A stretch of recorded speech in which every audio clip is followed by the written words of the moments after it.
अस्सलाम वालेकुम dear students, उम्मीद है आप सब लोग खैरियत से होंगे।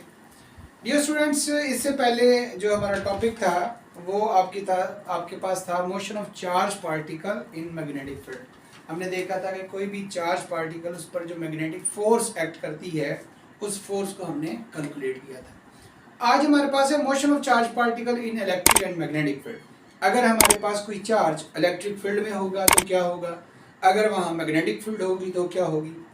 देखिए, ये दोनों बातें हम अलग अलग पढ़ चुके हैं। हमने पढ़ा है कि जब आपके पास कोई भी चार्ज, ये हम इलेक्ट्रिक फील्ड कंसीडर कर रहे हैं, ये हमारे पास इलेक्ट्रिक फील्ड है, ये हाई पोटेंशियल आ गया, ये हमारे पास क्या आ गया, लो पोटेंशियल आ गया। हमने पढ़ा था कि जब भी हम इलेक्ट्रिक फील्ड में किसी भी चार्ज को प्लेस करेंगे तो यहाँ पर आपके पास जो इलेक्ट्रिक फील्ड की डायरेक्शन है वो क्या है, पॉजिटिव से नेगेटिव। ये है आपके पास इलेक्ट्रिक फील्ड। अब आपके पास कोई चार्ज है Q, ये आपके पास Q जो है एक चार्ज है जिसको आपने क्या किया है, इलेक्ट्रिक फील्ड में प्लेस कर दिया। अब जैसे ही इस चार्ज को आपने इलेक्ट्रिक फील्ड में प्लेस किया तो ये चार्ज क्या करेगा, एक्सेलरेट करना शुरू कर देगा। ये चार्ज हाई पोटेंशियल से लो पोटेंशियल की तरफ मूव करेगा क्योंकि इस पर इलेक्ट्रिक फोर्स एक्ट करेगी। वो फोर्स इस पर एक्सेलरेशन प्रोड्यूस करेगी, इस चार्ज को एक्सेलरेट करवाएगी। अगर हमारे पास इलेक्ट्रिक फील्ड यूनिफॉर्म होगी तो चार्ज की एक्सेलरेशन भी यूनिफॉर्म होगी क्योंकि मैग्नेटिक फोर्स यूनिफॉर्म होगी। इलेक्ट्रिक फील्ड यूनिफॉर्म है, फोर्स यूनिफॉर्म होगी उस चार्ज पर जो एक्ट करेगी, और उस चार्ज की एक्सेलरेशन भी यूनिफॉर्म। ओके जी। अच्छा, इसके अलावा इसके बाद एक रिलेशन हमने पढ़ा था कि जो इलेक्ट्रिक फोर्स है ये किसके बराबर होता है, QE के। इलेक्ट्रिक फोर्स किसके बराबर होगा, QE के। तो एक इलेक्ट्रिक फोर्स का ये रिलेशन है आपके पास, एक इलेक्ट्रिक फोर्स का ये रिलेशन है आपके पास। तो दोनों को कंपेयर करें तो MA is equal to QE, MA is equal to QE। यहाँ से अगर आप एक्सेलरेशन निकालते हैं तो ये हो जाएगा QE over M, QE over M। ये आ गया चार्ज की एक्सेलरेशन। बात वही होगी कि अगर हमारे पास क्या होगा, इलेक्ट्रिक फील्ड यूनिफॉर्म होगी तो उस चार्ज की एक्सेलरेशन भी यूनिफॉर्म। ये है when a charge is placed in uniform electric field, जब किसी चार्ज को क्या करें, इलेक्ट्रिक फील्ड में प्लेस करें। इसी तरह से बच्चों, ये हमारे पास एक रीजन है जहां पर यूनिफॉर्म इनवर्ड मैग्नेटिक फील्ड है। यहाँ पर क्या है, यूनिफॉर्म इनवर्ड मैग्नेटिक फील्ड। ये जो क्रॉस है ये किसको रिप्रेजेंट करता है, इनवर्ड मैग्नेटिक फील्ड को रिप्रेजेंट कर रहा है। अब यहाँ पर यूनिफॉर्म मैग्नेटिक फील्ड मौजूद है। जैसे यहाँ पर यूनिफॉर्म इलेक्ट्रिक फील्ड थी, अब यहाँ पर क्या है, यूनिफॉर्म मैग्नेटिक फील्ड है। अब जब किसी यूनिफॉर्म मैग्नेटिक फील्ड के अंदर कोई भी चार्ज मूव करता हुआ उस रीजन में दाखिल होगा, व्हेन कोई भी चार्ज किसी वेलोसिटी से मूव करता हुआ उस रीजन में दाखिल होगा तो क्या होगा, मैग्नेटिक फोर्स उस पर एक्ट करेगी और वो चार्ज पार्टिकल डिफ्लेक्ट होगा, सर्कुलर पाथ के अंदर ऑसिलेट करना शुरू कर देगा। इससे पहले हमने यही पढ़ा कि हमारे पास जो मैग्नेटिक फोर्स है it is just deflecting force. कौन सी फोर्स है, जस्ट डिफ्लेक्टिंग फोर्स। ये क्या काम करती है, मूविंग चार्ज को डिफ्लेक्ट करती है, उनके स्ट्रेट पाथ को बेंड करती है। और इसी तरह से जब ये चार्ज पार्टिकल मैग्नेटिक फील्ड में दाखिल होगा तो ये डिफ्लेक्ट करेगा इस चार्ज को। ये चार्ज जब किसी भी वेलोसिटी v से मूव करता हुआ मैग्नेटिक फील्ड में दाखिल होगा तो इस पर मैग्नेटिक फोर्स, ये मैग्नेटिक फोर्स इस पर एक्ट करेगी QVB। ये मैग्नेटिक फोर्स एक्ट करेगी QVB। अब बच्चों व्हाट हैपन, अब क्या होगा अगर एक चार्ज को हमने प्लेस कर दिया, वहाँ इलेक्ट्रिक फील्ड भी है, वहाँ मैग्नेटिक फील्ड भी है। वहाँ पर कौन सी फील्ड्स मौजूद है, इलेक्ट्रिक और मैग्नेटिक दोनों फील्ड्स मौजूद हैं। इसका मतलब ये हुआ कि वो चार्ज डिफ्लेक्ट भी करेगा और वो चार्ज एक्सेलरेट भी करेगा, वो चार्ज डिफ्लेक्ट भी करेगा और एक्सेलरेट भी करेगा।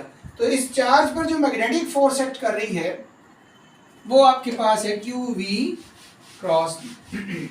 तो अब बच्चों अगर आपके पास एक रीजन है, जैसे हम यहाँ पर रीजन बना देते हैं, ये हमारे पास रीजन आ गया, ये आपके पास पॉजिटिव पोटेंशियल हो गया, ये पॉजिटिव प्लेट या पॉजिटिव पोटेंशियल, ये नेगेटिव प्लेट या नेगेटिव पोटेंशियल आ गया।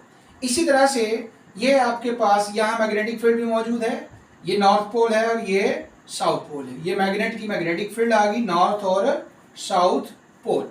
अब होगा ये कि जब इस चार्ज को इस रीजन में प्लेस किया जाएगा तो इलेक्ट्रिक फोर्स इसको एक्सेलरेट करवाएगी हाई से लो पोटेंशियल की तरफ। इलेक्ट्रिक फोर्स इस चार्ज को एक्सेलरेट करवाएगी हाई से लो पोटेंशियल की तरफ। और मैग्नेटिक फील्ड की वजह से जो मैग्नेटिक फोर्स होगी वो क्या करेगी, इस पर मैग्नेटिक फोर्स क्या करेगी, इसको डिफ्लेक्ट करवाएगी। अगर बच्चों ऐसा केस है जहां पर ये मैं जो डॉट्स रिप्रेजेंट कर रहा हूं इसको हम रिप्रेजेंट कर रहे हैं, डॉट किसको, आउटवर्ड मैग्नेटिक फील्ड को। ये जो डॉट्स हैं ये आउटवर्ड मैग्नेटिक फील्ड को रिप्रेजेंट कर रही हैं और ये इलेक्ट्रिक फील्ड को रिप्रेजेंट कर रही है, लाइंस इलेक्ट्रिक फील्ड को रिप्रेजेंट। अब ये चार्ज एक्सेलरेट करने के साथ साथ ये चार्ज क्या करेगा, डिफ्लेक्ट भी करेगा। ये चार्ज क्या करेगा, डिफ्लेक्ट भी करेगा, एक्सेलरेट भी करेगा और डिफ्लेक्ट भी करेगा। तो कंटिन्यूसली ये चार्ज जो है एक्सेलरेशन के साथ साथ डिफ्लेक्शन भी होगी। क्यों, क्योंकि अब इस चार्ज पर दोनों फोर्सेस एक्ट कर रही हैं। अब इस चार्ज पर इलेक्ट्रिक फोर्स भी एक्ट कर रही है, अब इस चार्ज पर मैग्नेटिक फोर्स भी एक्ट कर रही है। इलेक्ट्रिक फोर्स इसको एक्सेलरेट करवा रही है और मैग्नेटिक फोर्स इसके पाथ ऑफ मोशन को डिफ्लेक्ट करवा रही है। इस सूरत में इस चार्ज पर जो फोर्सेस एक्ट कर रही हैं वो हमारे पास दो फोर्सेस हैं, एक आपके पास इलेक्ट्रिक और दूसरा मैग्नेटिक। तो बच्चों sum of electric and magnetic force that is called Lorentz force. Sum of electric and magnetic force, sum of electric and magnetic force is called Lorentz force. इस लोरेंटेज फोर्स को किस तरह से represent किया हमने, FL से। ये लोरेंटेज force किसके बराबर है, इलेक्ट्रिक और मैग्नेटिक फोर्स पर। ये फोर्स किस पर एक्ट कर रही है, उस चार्ज पार्टिकल पर जो इलेक्ट्रिक फील्ड में भी है और मैग्नेटिक फील्ड में भी है। यहाँ से बच्चों आप अगर Q कॉमन लेते हैं तो आपके पास E plus V cross B, ये आपके पास लोरेंटेज फोर्स इसके बराबर है। ये है आपके पास लोरेंटेज फोर्स।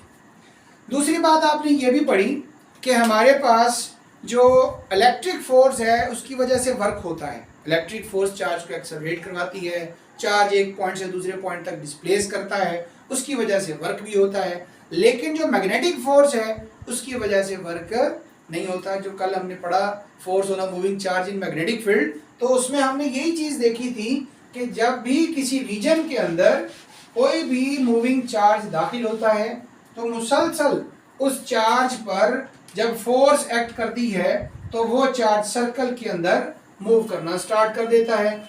उस सूरत में हमारे पास जो मैग्नेटिक फोर्स होती है, फोर्स और वेलोसिटी ये दोनों आपस में परपेंडिकुलर हो जाती हैं और फोर्स वेलोसिटी की वही डायरेक्शन जो डिस्प्लेसमेंट की डायरेक्शन।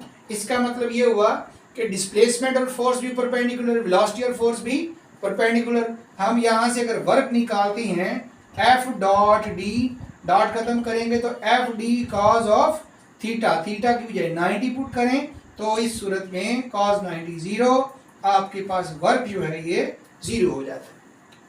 इसका मतलब ये हुआ कि जो मैग्नेटिक फोर्स है उसकी वजह से वर्क नहीं होगा, बल्कि वर्क किसकी वजह से होगा, इलेक्ट्रिक फोर्स की वजह से। तो बच्चों हमने देखा कि अगर किसी चार्ज को हम इलेक्ट्रिक और मैग्नेटिक दोनों फोर्सेस में प्लेस कर देते हैं, दोनों फील्ड्स में प्लेस कर देते हैं, तो दोनों फील्ड की वजह से इलेक्ट्रिक फोर्स भी उस पर एक्ट करेगी और मैग्नेटिक फोर्स भी उस पर एक्ट करेगी। इलेक्ट्रिक फोर्स क्या करेगी, चार्ज को एक्सेलरेट करवाएगी और मैग्नेटिक फोर्स क्या करेगी, चार्ज की मोशन को डिफ्लेक्ट करेगी। ओके जी।